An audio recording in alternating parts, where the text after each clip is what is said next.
Olá, assombrados! Eu sou a Ana Paula e vou contar um relato para vocês neste tipo ao vivo de hoje. Tudo bem? Eu espero que sim, que esteja tudo bem. Já vou pedindo para você deixar o like no vídeo e se por um acaso não for inscrito, se inscreva no canal. E se quiser ver mais relatos, só que sem assombração, vai lá pro meu outro canal, o Conto pra Ana. O link está aqui na descrição. Então vamos para o relato de hoje, que é este. Nosso tio era um lobisomem? Eita, será que tinha lobisomem na família? Vamos ver. Olá, Ana e assombrados, tudo bem com vocês? Eu sou a fulana, mas será um prazer ser chamada de fulana por você. Acompanho o canal há muitos anos, desde a época do blog. Sempre fui fascinada pelo sobrenatural e já tive um relato da minha irmã contado por você. Quase tive um treco. É uma sensação inexplicável ouvir as nossas experiências através da sua voz. Que legal, fico feliz também. Sem mais delongas, vamos ao que interessa. Já peço desculpas, pois eu não escrevo há muito tempo. Os nomes estão trocados. Beleza, vamos lá. Bom, esse relato aconteceu por volta do ano de 1990, em um bairro da região rural, divisa entre Campinas e Jaguariúna, São Paulo, onde os meus pais e os meus tios ainda moram, até os dias de hoje. Eu nasci em 1992, porém cresci ouvindo e ouço até hoje essa história sendo contada pelas minhas primas, pelas minhas tias e pela minha irmã mais velha. Nós tínhamos um tio, Benedito, conhecido por todos por ser um homem extremamente ruim. Ele se tornou nosso tio, pois a minha tia, a irmã da minha mãe, se casou com ele. Pois, iludida com a condição financeira da família, buscava ter uma vida mais tranquila e sem tantas dificuldades. Mal sabia ela que estava entrando em um verdadeiro inferno. O homem era um carrasco, limitava até o que comiam. O homem era horrível até com a própria mãe. Imagina então como tratava a esposa. Esse é um dos filtros, né, que a gente tem que fazer, ver como que o cara trata a mãe. Bom, com o tempo, a minha tia adoeceu. Teve um câncer muito agressivo no estômago. Ela definhava em cima da cama e mesmo naquela situação apanhava do marido. Minha avó, junto com as minhas outras tias e a minha mãe, invadiram a casa do Benedito e levaram a minha tia doente para casa e cuidaram dela até o último dia de sua vida. Ela partiu e deixou uma filha pequena, a Raquel, que a minha avó e a minha mãe criaram juntas.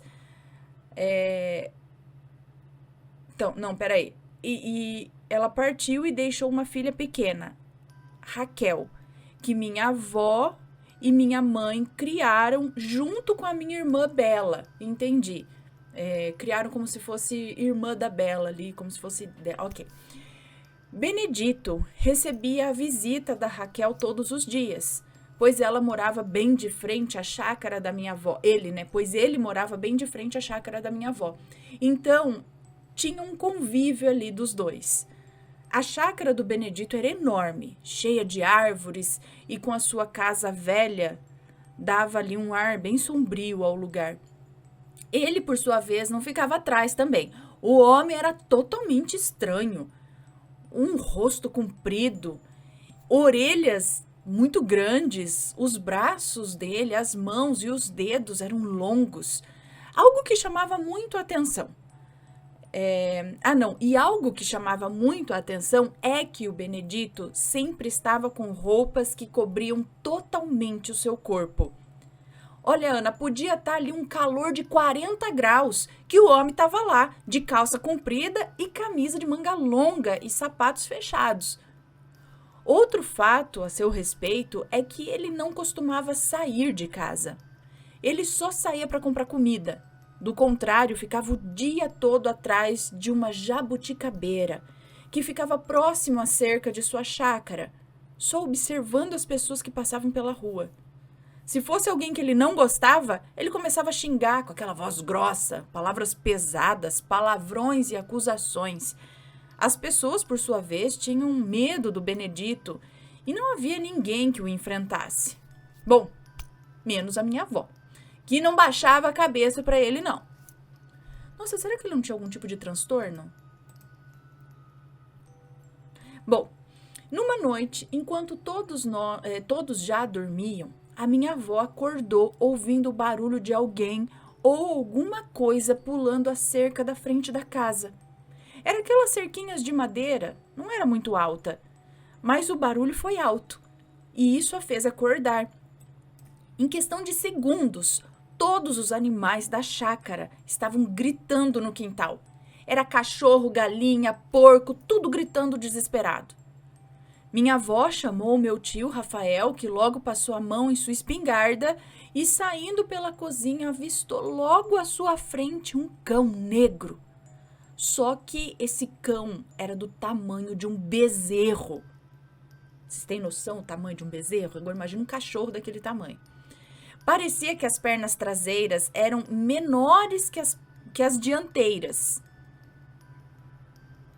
O bicho era peludo, com orelhas pontudas e olhos amarelos. E aquele cheiro era podre. Era um cheiro de carne podre que vinha dele. Meu tio atirou, mas não acertou. Acertou numa janela lá.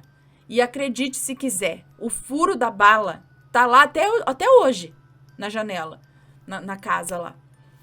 Nós reformamos, mas a minha tia mais velha nunca deixou trocar essa janela, pois, segundo ela, é lembrança do tio Rafael, que morreu muito jovem, inclusive.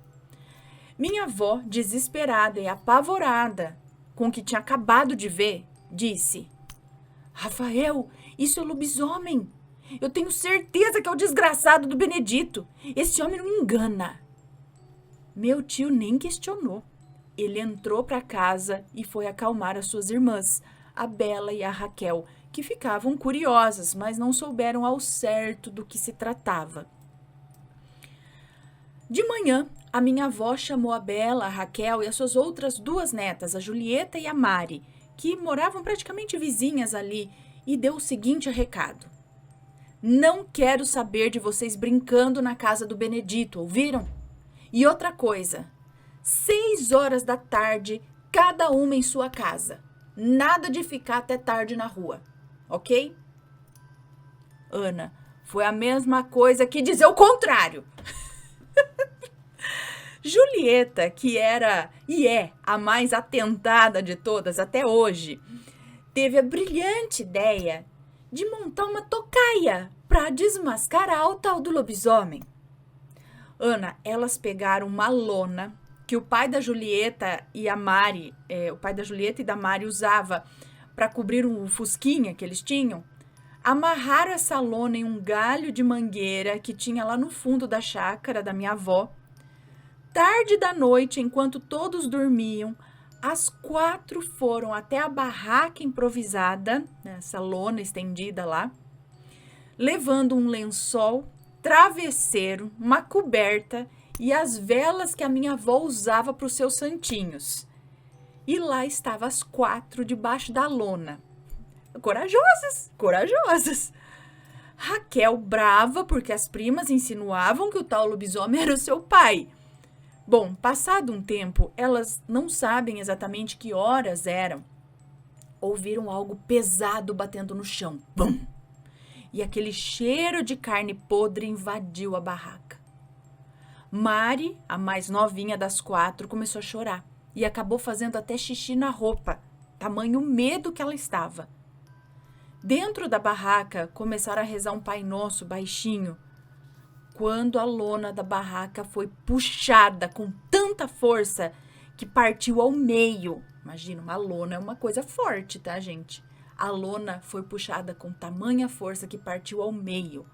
E aí a gritaria foi geral. Era grito, era choro, era pedido de socorro, mas o animal não atacou.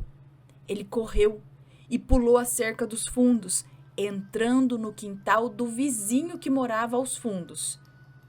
Meu tio, de cueca no quintal, desesperado, com a arma na mão, não teve nem tempo de atirar. O bicho fugiu, deixando só aquele cheiro horrível para trás. Minha avó, levando as meninas para dentro, ofereceu água com açúcar, as acalmou e depois deu uma surra nas 4 por terem desobedecido e pela brilhante ideia de montar uma barraca no quintal. Passado esse acontecimento, nunca mais esse bicho entrou na chácara da minha avó. Mas no bairro, coisas continuavam a acontecer. Era galinha morta, cachorros que desapareciam de dentro do quintal, do dia para a noite, vacas e bezerros encontrados mortos no pasto, cercas derrubadas, enfim, várias situações que deixavam minha avó muito preocupada e sempre atenta aos bichos da chácara. Trancando bem os bichos, colocando os cachorros e os gatos para dormirem dentro de casa. Ela benzia o quintal e o portão como forma de proteção.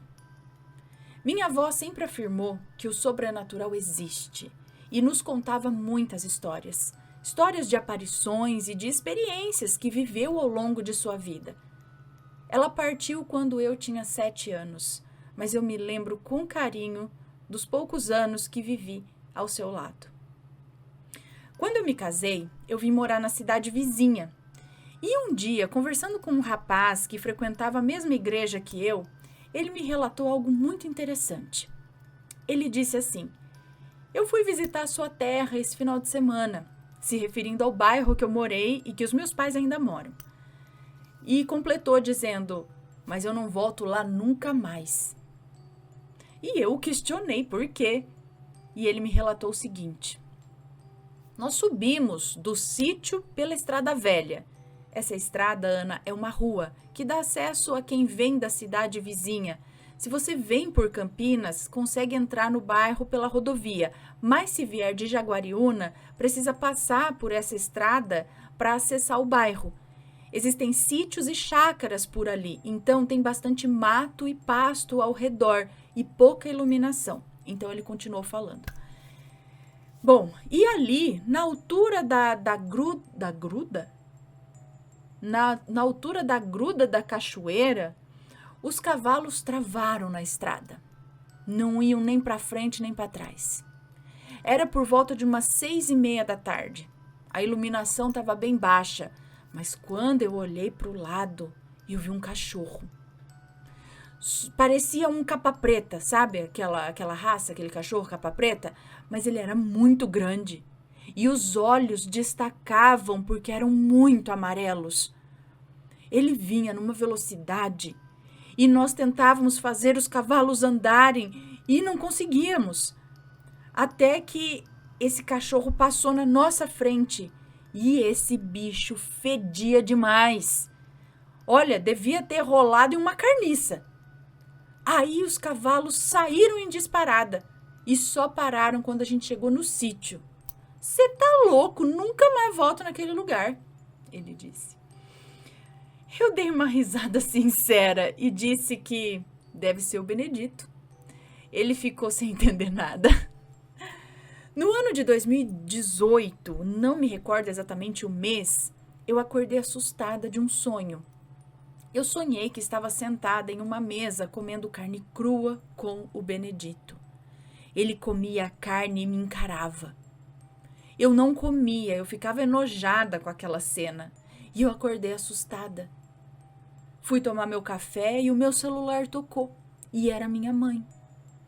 Atendi como de costume e ela estava com uma voz assustada e me disse assim: Fulana, a Raquel foi passar café para o pai dela e ele estava morto. Ana, eu gelei. Na hora eu lembrei do sonho da noite anterior. Eu questionei, como assim morto, mãe? E ela disse, menina, morto? Morreu dormindo. A Raquel chegou gritando aqui e eu subi desesperada. Ele estava com os olhos e com a boca abertos. Eu acho que ele teve um infarto. Mas sabe o que eu fiquei com medo? Os olhos dele estavam amarelos. Ana, foi um problemão. Como ele vivia isolado, na sujeira e se alimentava mal, a polícia entendeu que ele sofria maus tratos. Mas não era bem assim. Aí a minha mãe e a Raquel ajudavam no que podiam, mas ele não aceitava que limpasse a casa ou que mexesse nas coisas dele. Mas depois a Raquel conseguiu se livrar das acusações, já que havia muitas testemunhas a seu favor. Benedito morreu. No seu velório só havia minha mãe, 2 tias minhas e a Raquel. Eu não tive coragem de ir, Ana, depois daquele sonho. Olha, depois de sua morte, eu não ouvi mais nenhum relato de coisas estranhas ou de avistamentos do lobisomem. E aí, Ana, você acha que o nosso tio era um lobisomem? Esse é o meu relato. É uma história real. Não posso afirmar que o Benedito era, de fato, o tal lobisomem. Mas, segundo a minha avó, era ele sim. Agradeço desde já e te desejo, Ana, saúde e vida próspera. Fiquem com Deus e até um próximo relato. Um beijo para você, muito obrigada. Menina, eu fico na dúvida também, não duvido de nada. O homem era muito estranho, tá? A gente podia acreditar que ele tinha algum problema mental, né? Por ficar muito isolado, por conta dessa higiene precária. A gente vê casos assim, né? A pessoa e ficar ali escondido o dia inteiro atrás da árvore xingando a pessoa que ele não gosta. É um desequilíbrio ali importante até. A agressividade dele, tudo bem. Mas essas aparições desse bicho claramente muito estranho por conta de parecer um cachorro, mas ter o tamanho de um bezerro muito grande e olhos que se destacam muito no amarelo. Pelo que eu entendo, não é um olho reflexivo, assim, que nem de gato, ou mesmo cavalo, né? À noite, tem os animais, eles têm aquele, né, que dá aquele brilho, igual olho de gato no escuro. Quando as pessoas relatam os olhos de um lobisomem, eles relatam olhos amarelos, olhos vermelhos, assim. Pelo que eu entendo, não é a mesma coisa que um gato no escuro, né? É uma coisa meio fora do comum. E então havia uma aparição, havia algo estranho ali acontecendo. Se era ele, como elas dizem, não sei, mas o homem era estranho. E aí, no momento ali que as meninas estavam ali, talvez, sei lá, ele tenha assustado elas e não tenha atacado, porque a filha dele estava ali no meio também, né? Não sei, gente. E aí, o cheiro, enfim. E depois que ele morrer, justamente depois não ter mais aparição, mais relatos do cara. E aí ela sonhar exatamente antes, na noite anterior da morte do cara, ela sonhar com ele ali comendo carne crua. Eu poderia dizer que por um desequilíbrio mental, ele poderia até ter esse comportamento de atacar. Sabe no filme Fragmentado? A personalidade, cada personalidade faz dele um jeito, né? A criança, ele fica até menor quando ele é a criança, quando ele é a mulher, né? Então, muda muito. E aí tá vindo a besta, né? Quando ele vira a besta, a força fica descomunal e, né? Então, se de repente, na cabeça dele, ele assumia uma besta, ele assumia uma personalidade animalesca, poderia até dizer que ele conseguiria pular a cerca, correr, matar às vezes até alguns animais e tudo mais, né? Só que a visão das pessoas? E também, se ele mantinha carne crua, eu não sei o que se encontraram depois da morte dele na casa. Encontraram alguma coisa relevante? Porque aí depois que ele morreu, aí podia mexer nas coisas dele, né? Mas será que encontrou algo, sei lá, não sei. Ou mesmo carne estragada, né? Porque isso fede. Aí se o bicho fica lá no meio da... Mas tinha as aparições. E como assim, tá? Poderia haver um homem ali, andando assim. Mas um homem é pequeno. Então, como que as pessoas tinham a visão do cachorro enorme? Os olhos dele estarem amarelos no momento da morte pode ser... Não sei, foi só no momento da morte que reparou? E o que era? Era a esclera do olho né? A parte branca que estava amarela ou a íris estava amarela? Porque a parte branca do olho amarelada pode indicar, né, problema de fígado, essas coisas. Eu não sei se isso exatamente na hora da morte também pode denotar alguma coisa. E quem entende melhor pode falar o que pode ser isso. Mas eu acredito que os olhos amarelos que eles dizem, né, se refere mais a íris, até porque não aparece muita parte branca nos animais e tal, mas penso que é algo mais, enfim, não sei. E aí, era o Benedito? Como que é? Será o Benedito o lobisomem? Não era? Era alguma coisa ligada a ele? Será que ele mexia com alguma outra coisa onde, de certa forma, ele tinha esse bicho que trabalhava para ele? Não sei. Eles não eram a mesma pessoa, mas estavam conectados. Esse bicho estava relacionado a ele de alguma forma. Era uma manifestação dele, uma materialização dele sendo um bicho ruim que era, né? Não sei. Deixem as suas opiniões. É o que eu falo, lobisomem é uma coisa assim que me pega porque existe alguma coisa muito estranha que aconteceu e acontece por aí, que ninguém sabe explicar ainda, mas acontece. Existem visões, testemunhas, pessoas que passam por isso, mas não sei explicar o que é, gente. É um homem que se transforma? Não, acho que não. É muito difícil acreditar nisso, né? Fisicamente transformar e tal. Mas alguma coisa tem, de alguma forma ele se transforma. Eu sei que tem gente que estuda, tem até umas explicações para isso e tal. Mas lobisomem é um tema muito interessante. Que perdura aí por anos. Com muitos relatos. Muitos relatos. Deixem as suas opiniões, sempre com respeito, por favor. E se tem uma história para contar de alguém que você conheceu, que aconteceu com alguém ou com você mesmo, manda o seu relato, ok? Um beijo para vocês e a gente se vê no próximo relato. Fui! Tchau, tchau.